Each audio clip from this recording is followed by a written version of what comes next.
Ministria e Ekonomisë dhe Qeveria nuk planifikojnë të vendosin masa të reja siç është masa deri më datë 30 të këtij muaji me shportën e pashkëve, ku çmimet dhe marzhet janë të ngrira për produktet ushqimore bazë. Sipas Ministrit të Ekonomisë Besar Durmishi, inflacioni është i qetë, andaj nga 1 maj çmimet përsëri do të formohen lirshëm. Ние информациите или податоците ги земеме од релевантните институции, како што е Државен завод за статистика, и таму јасно кажува дека инфлацијата во месец март, односно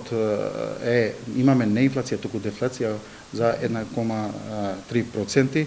така да ние од тука ги земеме податоците и нормално дека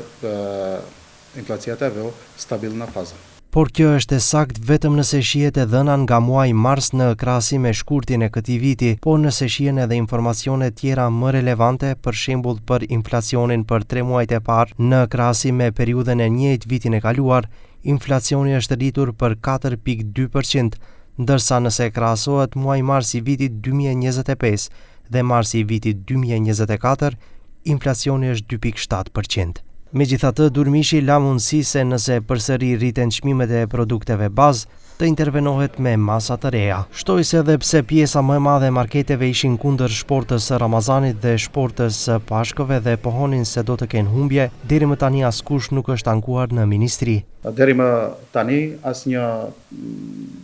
kërkesë oficiale deri tek ne nuk ka arritur apo informacion se kanë problem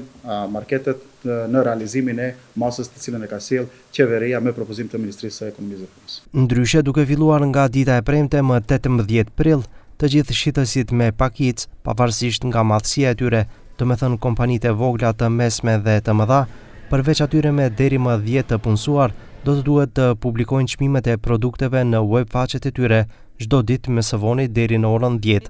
Duhet të theksohet gjithashtu se cili produkt është në zbritje, sa është zbritja dhe cilat produkte janë në promocion. Nëse shitësit me pakicë nuk e respektojnë këtë, do të gjobiten.